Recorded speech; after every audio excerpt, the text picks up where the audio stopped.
Hello viewers, this is Abhishek Karma and you are watching our channel Study Class.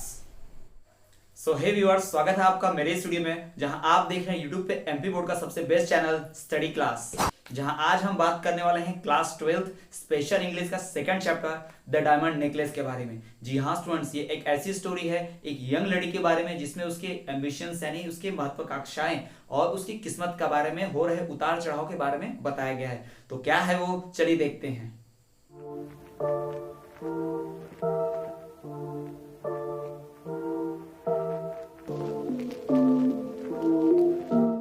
So viewers, video शुरू करने से पहले मेरी आपसे एक छोटी सी रिक्वेस्ट, मेरे इस चैनल को सब्सक्राइब और इस वीडियो को लाइक और शेयर करने की, ताकि मैं आपके लिए इस तरह के और भी कंटेंट बनाकर लाता रहूं और इंग्लिश के सारे चैप्टर्स के वीडियो अपलोड यहां पर करता रहूं। तो चलिए स्टूडेंट्स, बिना कोई और समय गवाए शुरू करते हैं।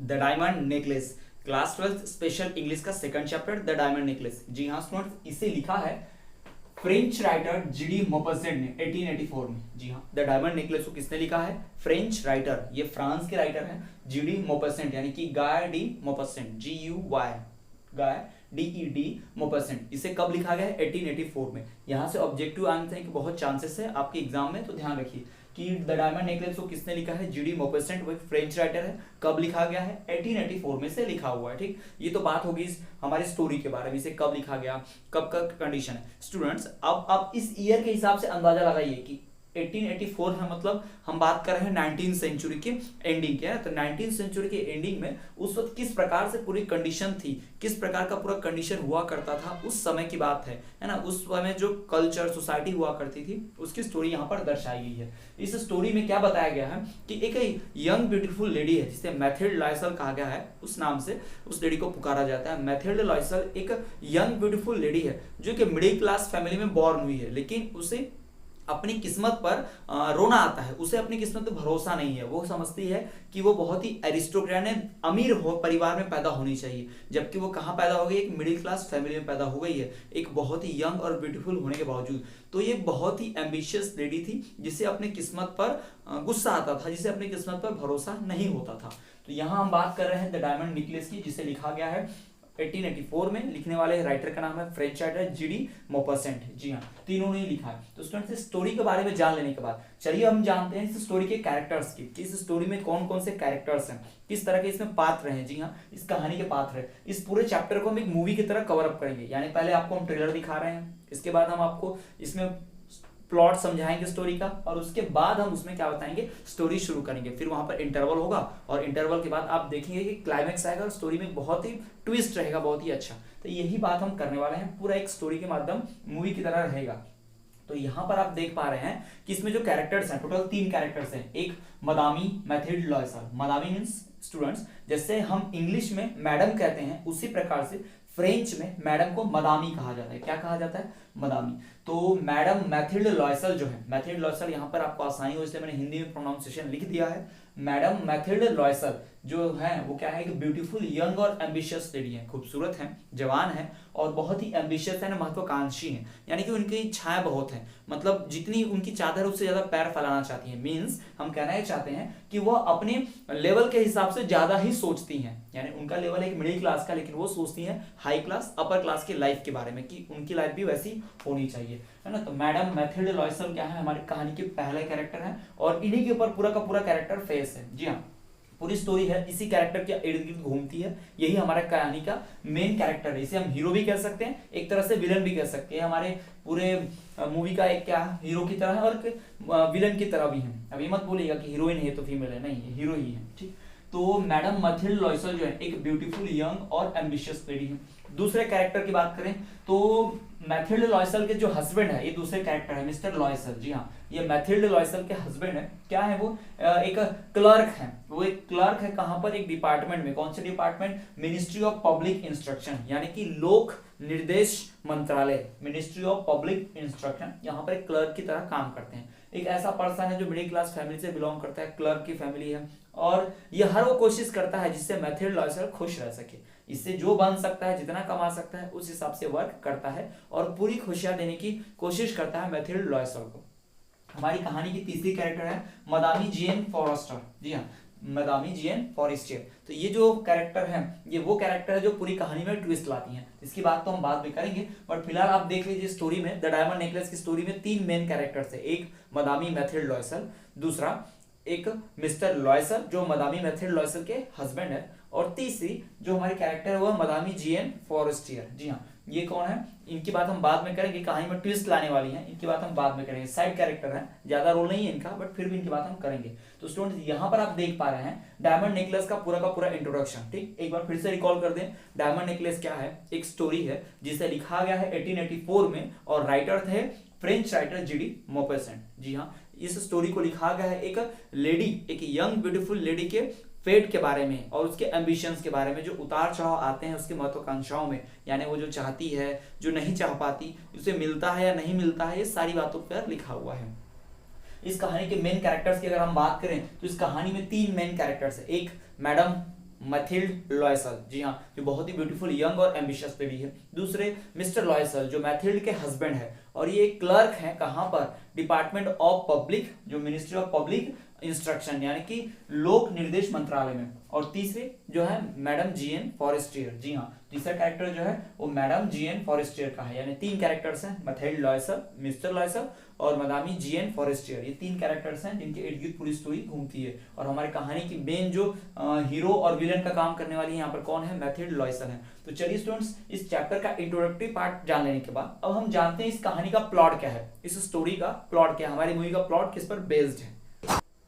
सो स्टूडेंट्स, अगर हम इस स्टोरी के प्लॉट के बारे में बात करें तो इस स्टोरी का प्लॉट सेट किया गया है मैडम मैथिल्ड लॉयसल के ऊपर ही। जी हाँ, पूरी स्टोरी उन्हीं के इर्द गिर्द घूमती है। तो देखिए, अगर हम प्लॉट पे नजर डालें तो हम देखते हैं कि मैडम मैथिल्ड जो है वो एक यंग ब्यूटीफुल एम्बिशियस लेडी है। Madam Mathilde was a young and ambitious lady who has always imagined herself as an aristocrat. जी हाँ, मैडम मैथिल्ड लॉयसल जो है वो खुद को कैसा इमेजिन करती हैं, हमेशा एक एरिस्टोक्रेट यानी कि रईस घराने से क्या करती हैं, खुद को एक रईस अमीर इमेजिन करती हैं। लेकिन कहाँ बॉर्न हुई है, एक क्लर्क की फैमिली में। जी हाँ, despite being born into a family of clerks, एक क्लर्क की फैमिली में यानी कि मिडिल क्लास फैमिली में जन्म लेने के बावजूद यानी पैदा होने के बावजूद वो खुद को एक अमीर घराने की, एक रईस खानदान की समझती हैं, ऐसा इमेजिन की है। मतलब वो है तो नहीं, बॉर्न तो रियली में एक्चुअली में कहाँ है, वो एक मिडिल क्लास फैमिली में, लेकिन उनकी इमेजिन, उनकी इच्छा है, उनकी महत्वाकांक्षा क्या है कि वो एक बॉर्न कहाँ हो, एक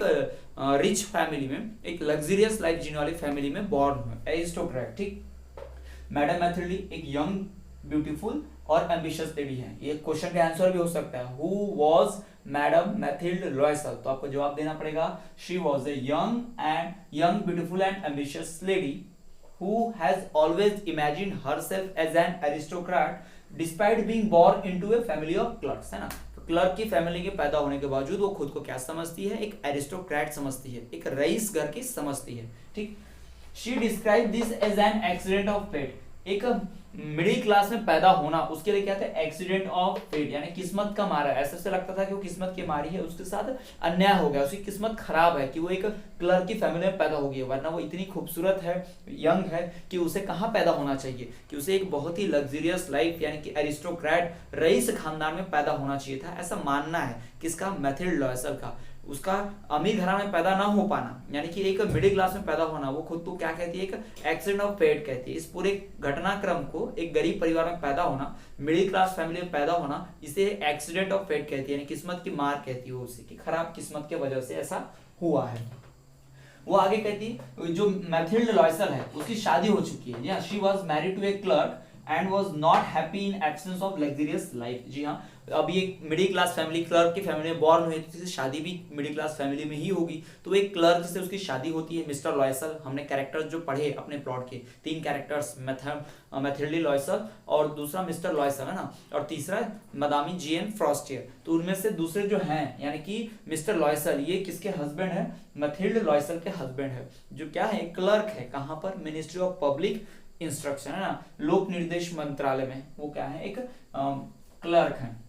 तो यहाँ पर आपको प्लॉट समझ में आ गया होगा कि एक बहुत ही ब्यूटीफुल यंग लेडी है जो क्या करती है, उसकी बहुत इच्छा है, वो सोचती है, सपने देखती है कि वो भले ही एक मिडिल क्लास फैमिली में बॉर्न हुई है, लेकिन उसे एक रईस घर में पैदा होना चाहिए था, एक रईस खानदान में पैदा होना चाहिए था, और एक लग्जरियस लाइफ जीना चाहिए जहाँ उसके बाद पहनने के लिए ढेर सारे कपड़े, अलग अलग प्रकार के गहने, उसके लिए बहुत सारे सर्वेंट्स, नौकर चाकर, ये सब लगे हों उसकी सेवा में, ऐसा वो इमेजिन करती थी। लेकिन ये सब ना हो पाना उसे क्या कहती है, वो एक एक्सीडेंट ऑफ फेट कहती है, यानी किस्मत की दुर्घटना कहती है ना, अचानक से बाय चांस ऐसा हो गया है, जबकि ऐसा होना नहीं चाहिए था। वो क्या हो गई है, मैरिड हुई है ना, शादी हुई है उसकी किसके साथ, मिस्टर लॉयसल के साथ, जो क्या है, क्लर्क हैं।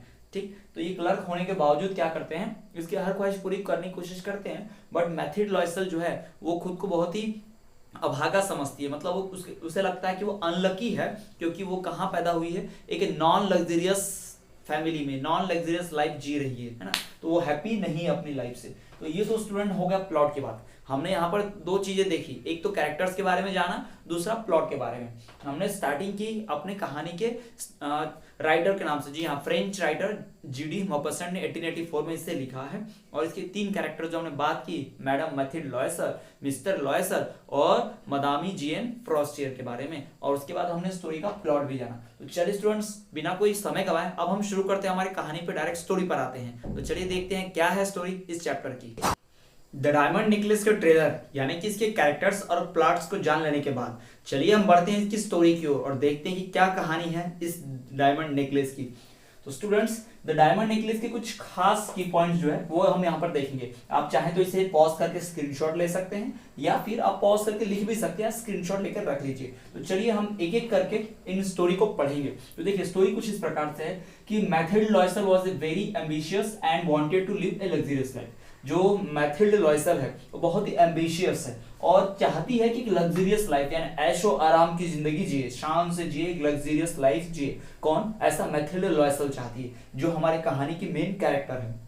आगे देखिए, उसका जो हस्बैंड है, her husband is a low played clerk, है ना, उसका हस्बैंड जो है बहुत ही कम तनख्वाह वाला एक क्लर्क है, who tries his best to make her happy but has little to give, जो हर मुमकिन कोशिश करता है मैथिल्ड लॉयसल अपनी वाइफ को खुश रखने के लिए, लेकिन उसके पास बहुत कम ही चीज है जो उसे दे पाता है, यानी कि पेमेंट कम है, तो उस कम तनख्वाह में, कम पेमेंट में ही उसे खुश रखने की कोशिश करता है, उससे जो बन पड़ता है वो सब करता है वो मैथिल्ड लॉयसल के लिए। जी हाँ, कौन? मिस्टर लॉयसल यानी मैथिल्ड का पति, वो एक क्लर्क है। एक दिन क्या होता है कि मैथिल्ड लॉयसल का हस्बैंड जो है उसे एक इनविटेशन मिलता है, यानी कि मिस्टर लॉयसल एक इनविटेशन कार्ड लेकर आते हैं, उन्हें ऑफिस से निमंत्रण मिलता है, उनकी ऑफिस में पार्टी होती है, तो एक कार्ड लेकर आते हैं और मैथिल्ड से कहते हैं कि हमें पार्टी में जाना चाहिए, हमें पार्टी में जाना होगा, हमें कार्ड मिला है। One day her husband brought an invitation card, but she refuses to go. But वो जाने से मना कर देती है, because she has nothing to wear, क्योंकि उसके पास कुछ पहनने के लिए नहीं है और वो नहीं चाहती कि वो उसे शर्मिंदा होना पड़े, उसे embarrassed फील हो, वो ऐसा नहीं चाहती है। कौन? मैथिल्ड लॉयसल। जब मिस्टर लॉयसल अपने ऑफिस से कार्ड लेकर आते हैं, इनविटेशन कार्ड, और कहते हैं लॉयसल से, मैथिल्ड लॉयसल से, कि हमें कहाँ जाना है, हमें ऑफिस जाना है पार्टी में, जहाँ पे पार्टी होगी और हमें वहां जाना है। लेकिन जो मैथिल्ड है वो जाने से मना कर देती है। क्यों? क्योंकि वो कहती है कि उसके पास पहनने को कुछ नहीं है। जो फीमेल्स होती हैं उनके लिए मेन पार्टी या कहीं भी जाना हो, आप देखते हो उनके लिए गहने, ऑर्नामेंट्स और कपड़े बहुत इंपॉर्टेंट होते हैं, उनके बिना वो कहीं नहीं जाती हैं ढंग से। तो वो ढंग के कपड़े या उसके पास कोई पहनने के लिए कुछ भी आभूषण, ऑर्नामेंट्स, ज्वेलरी नहीं है, साथ ही साथ कपड़े नहीं है, तो वो रिफ्यूज कर देती है और कहती है अपने हस्बैंड से कि मैं वहां नहीं जाना चाहती, मैं खुद को वहां पे शर्मिंदा नहीं होते नहीं देख सकती, मैं एम्बैरेस फील नहीं करना चाहती, इससे वो नहीं जाना चाहती है। फिर उसके हस्बैंड मिस्टर लॉयसल उसे एडवाइस देते हैं, तुम क्या करो, अपनी सहेली जेन फ्रिस्टियर से क्या करो, गहने उधार ले लो। मीन्स तुम क्या करो, वो उसके लिए एक गाउन खरीद कर लाता है 400 फ्रैंक्स का। पहले तो लॉयसल है ना, लॉयसल ने अपने लिए राइफल खरीदने के लिए, बंदूक खरीदने के लिए, राइफल समझते होंगे, बड़ी सी नली वाली बंदूक होती है ना, तो वो राइफल खरीदने के लिए पैसे रखे होते हैं, तो उस पैसे से वो क्या करते हैं, उसके लिए एक गाउन खरीद कर लाते हैं। तो उसके पास पहनने को कपड़े तो हो जाते हैं, बट फिर भी वो कहती है कि मेरे पास कोई ऑर्नामेंट ज्वेलरी नहीं है, मैं कैसे जाऊंगी। तो उसे एडवाइस देते हैं कि तुम क्या करो, तुम्हारी फ्रेंड जो है मदामी जीएन फॉरेस्टियर, या ना, जो मदामी जीएन फॉरेस्टियर है, उनसे जाकर एक गहने ले लो, उनके पास ढेर सारे गहने हैं, एक गहना उधार ले लो, फिर पहन के वापस लौटा देना। ठीक। Mr Loisel buy a gown for her worth of 400 francs. जी हाँ, मिस्टर लॉयसल मैथिल्ड के लिए क्या करते हैं, 400 फ्रैंक्स का, फ्रैंक जो है वहां की करेंसी है, कहाँ की? फ्रांस की। फ्रांस में पहले लीवर करेंसी चलती थी, LIVRES, लीवर्स, उसके बाद उसे बंद कर दिया गया और फिर नई करेंसी फ्रांस फ्रैंक जिसे बोलते हैं, फ्रैंक, वो लाई गई। तो मिस्टर लॉयसल ने क्या किया, मैथिल्ड के लिए 400 फ्रैंक का एक गाउन खरीदा। और वो किस पैसे से खरीदा, उन पैसे से जो पैसे उन्होंने अपने लिए राइफल यानी कि बंदूक खरीदने के लिए बचाए हुए थे, उन्हीं पैसे से गाउन खरीदा। लेकिन फिर भी मैथिल्ड खुश नहीं थी। वो कहती थी कि कपड़े तो हो गए लेकिन मेरे पास कोई ज्वेलरी नहीं है। तो फिर मिस्टर लॉयसल एडवाइस देते हैं, तो तुम क्या करो, अपनी फ्रेंड मदामी जीएन फॉरेस्टियर से गहने उधार ले लो कुछ समय के लिए, ठीक। And advised her to borrow some jewellery from her friend Madame Jeanne Forestier. जी हाँ, और एडवाइस देते हैं कि क्या करो, मदामी जीएन फॉरेस्टियर से जाके उनसे गहने उधार ले लो कुछ समय के लिए, नेकलेस उधार ले लो, ठीक। तो मैथिल्ड क्या करती है, मैथिल्ड बोरोज ए डायमंड नेकलेस, वो एक हीरे का हार लेती है, उधार लेते हैं किससे, जीएन फॉरेस्टियर से। जब वो जाती है उनके पास मांगने, मदामी जीएन फॉरेस्टियर के पास जब गहने मांगने जाती है उधार, तो मदामी जीएन फॉरेस्टियर उसे बहुत ही शान से अपना गहनों का बक्सा खोल कर दिखाती हैं। उसमें ढेर सारे गहने होते हैं और कहती है कि इसमें से कोई भी एक हार, कोई भी एक गहना आप चुन लो। तो फिर क्या करती है मैथिल्ड, एक डायमंड नेकलेस है जो चुन लेती है वो, ठीक है। तो Mathilde borrows A diamond necklace and enjoys herself at dancing, और बहुत खुश होती है क्योंकि जब वो गाउन पहनती है, उसके बाद जब वो हार पहनती है तो खुद को देखते यानी बहुत ही ब्यूटीफुल लगती है, बहुत ही यंग है, ऊपर से ब्यूटीफुल है। वो बिल्कुल उसी तरह दिख रही है जिस तरह से उसने खुद को इमेजिन किया था, एरिस्टोक्रेट के रूप में। जी हाँ, जैसे वो हमेशा से बचपन से खुद को इमेजिन करते आई है कि वो अमीर घराने में पैदा हुई महारानी की तरह, बिल्कुल परी की तरह सजी रहेगी, उस तरह से ब्यूटीफुल यंग दिखेगी, वैसा ही उन्हें खुद को इमेजिन किया था। बिल्कुल वैसा ही लग रही थी, कौन, आज मैथिल्ड लग रही थी। और इस खुशी में वो पार्टी में डांस करती है, इंजॉय करती है। सभी लोगों का ध्यान मैथिल्ड की तरफ जाता है क्योंकि वो इतनी ब्यूटीफुल दिख रही है ज्वेलरी और उस अपने वियरिंग गाउन के वजह से जो उसके लिए मिस्टर लॉयसल ने लाया था। तो बहुत खुश होती है। पार्टी में सेंटर ऑफ अट्रैक्शन वही थी, यानी पार्टी में सभी लोगों का ध्यान किसकी तरफ है, मैथिल्ड के ऊपर ही है ना। यहाँ तक कि वहाँ पार्टी में आए हुए मिनिस्टर भी किसके साथ डांस करना चाहते हैं, मैथिल्ड के साथ डांस करना चाहते हैं। वहाँ पार्टी में हर एक शख्स का ध्यान किसके ऊपर है, मैथिल्ड के ऊपर है। तो मैथिल्ड जो चाहती थी कि उसकी एम्बिशंस जो थे, उसके एम्बिशन, उसकी महत्वाकांक्षाएं थी कि वो एक लग्जरियस लाइफ जिए, अमीर घराने में पैदा हो, उसकी लाइफ जो है पूरी होती नजर आ रही थी उसे, कुछ समय के लिए ही सही, बट उसकी एम्बिशंस पूरे होते हुए उसे नजर आ रहे थे। Mathilde borrows a diamond necklace and enjoys herself with dancing where she was the center of attraction, जहां पर वो सभी का ध्यान का केंद्र थी, यानी सभी लोग उसकी तरफ अट्रैक्ट हो रहे थे क्योंकि वो बहुत ही ब्यूटीफुल दिख रही थी गाउन और नेकलेस पहनने की वजह से। Mathilde was so happy that she forgot everything in victory of her beauty and success। जी हाँ, वह अपनी खूबसूरती और अपनी सफलता के नशे में इतनी चूर हो गई, मतलब इतना मग्न हो गई कि वो सब कुछ भूल गई कि पार्टी की बात उसे गहने वापस करने हैं या वो कहाँ पर डांस कर रही है या कहाँ उसे वापस जाने, सारी जिम्मेदारियां वगैरह सब कुछ वो भूल गई थी। अपने सक्सेस के चक्कर में अपनी खूबसूरती को देखकर बहुत ही चकित हो गई थी। इनफैक्ट जब वो पार्टी से लौटी अपने हस्बैंड के साथ तो वो घर गई और घर पर जाकर उसने आईने में खुद को देखती रही। जब वो पार्टी से निकली तो उसके हस्बैंड ने उसे नॉर्मल शॉल पढ़ा दिया और दोनों हस्बैंड वाइफ घर आए। और अभी भी मैथिल्ड ने क्या किया, अभी भी उस विक्ट्री में ही है, अभी भी खोई हुई है, उसे किसी भी चीज का ध्यान नहीं, कोई सुध नहीं है उसे। वो आईने के सामने खुद को ही लंबे समय तक देख रही है, अपनी ब्यूटी को, कि इतनी ज्यादा खूबसूरत वो कभी नहीं लगी जितनी वो अपने सपनों में सोचते हैं वो कितनी ब्यूटीफुल होगी, वो आज उसी तरह पूरी दिख रही है। तो मैथिल्ड देखते रही, लेकिन इतने में देखते देखते उसका ध्यान गया कि उसने गले में जो डायमंड नेकलेस पहना था वो गायब है, वो डायमंड नेकलेस दिख ही नहीं रहा उसे। जी हाँ, once she and Mr Loisel return home she discovered that she had lost Jeanne's necklace. जी हाँ, वो जब घर आती तो उसे पता चलता है आईने में देखने के बाद, बहुत समय तक खुद की ब्यूटी को देखते रहती, ध्यान ही नहीं जाता। फिर अचानक से एक टक उसका ध्यान जाता है कि उसने जो नेकलेस उधार लिया था जीएन का, वो क्या है, लॉस्ट है, गुम हो चुका है। फिर क्या होता है, ये कहानी का ट्विस्ट है स्टूडेंट। यहाँ पर आप देख पाए कि स्टोरी कैसे शुरू होती है, गरीब मैथिल्ड के सोच से। फिर पता चलता है कि शादी होती है, फिर भी वो गरीबी रहती है और उसके बाद उसे एक इनविटेशन आता है और इनविटेशन में जब वो जाती है नेकलेस वगैरह पहन के, उधार का नेकलेस और उसके हस्बैंड द्वारा खरीदे गए गाउन को पहनकर, तो उसकी ख्वाहिशें पूरी होने जैसे लग जाती है। वो बहुत ही ब्यूटीफुल दिखती है, हर किसी का ध्यान उसी की तरफ जाता है। तो ये हमने स्टोरी की बात की है स्टूडेंट्स। इस स्टोरी में हमने देखा कि किस तरह से जो मैथिल्ड है वो गरीबी में पैदा हुई, लेकिन वो उसे फेट ऑफ एक्सीडेंट कहती है। बाद में वो क्या होती है, क्लर्क के साथ शादी होती है। वो क्लर्क हर मुमकिन कोशिश करता है मैथिल्ड को खुश रखने का, बट नहीं कर पाता है क्योंकि उसके पास देने के लिए ज्यादा कुछ नहीं है। इतना सारा चीज हमने देखा यहाँ पर। चलिए, ये तो हमारा स्टोरी का यहाँ पर है इंटरवल, यहाँ पे हमारी आधी स्टोरी खत्म होती है। चलिए अब हम देखेंगे कि इसके बाद क्या होता है। यानी मैथिल्ड की यहाँ पर जीत हुई है, मैथिल्ड की ब्यूटी और सक्सेस तो बहुत हैप्पी हो गई है, उससे उसकी खूबसूरती कि विजय हुई, जीत हुई यहाँ पर, और बहुत हैप्पी है। लेकिन अचानक से उसे पता चलता है कि उसका हार गुम हो गया है, जो उसने उधार लिया किससे, जीएन फॉरेस्टियर से। तो यहाँ पर स्टूडेंट्स ये है स्टोरी का इंटरवल। सो स्टूडेंट्स ये थी हमारी स्टोरी द डायमंड नेकलेस का फर्स्ट पार्ट, जिसमें हमने देखा कि किस तरह से मैथिल्ड लॉयसल बहुत ही दुखी रहती है अपनी अब्सेंस ऑफ लग्जरियस लाइफ की वजह से। उसके बाद उसकी शादी होती है क्लर्क से, जिससे वो नाखुश रहती है क्योंकि वो क्लर्क उसे सब कुछ एक लग्जरियस लाइफ नहीं दे पाता जिसकी उसने एम्बिशन की है, जिसमें उसने सोचा है वो सब। लेकिन फिर भी उसे एक इनविटेशन आता है और वो इनविटेशन में उधार के गहने पहनकर जाती है, एक डायमंड नेकलेस पहनकर जाती है, और वहां पर बहुत खुशी से डांस करती है और उसे लगता है कि वह जीत गई है, उसकी सक्सेस हुई है उसकी ब्यूटी की। लेकिन अचानक उसका ध्यान जाता है कि उसका जो हार है, जो उसने उधार खरीदा था डायमंड नेकलेस, वो गुम हो गया है, वो गुम हो गया है, कहीं मिल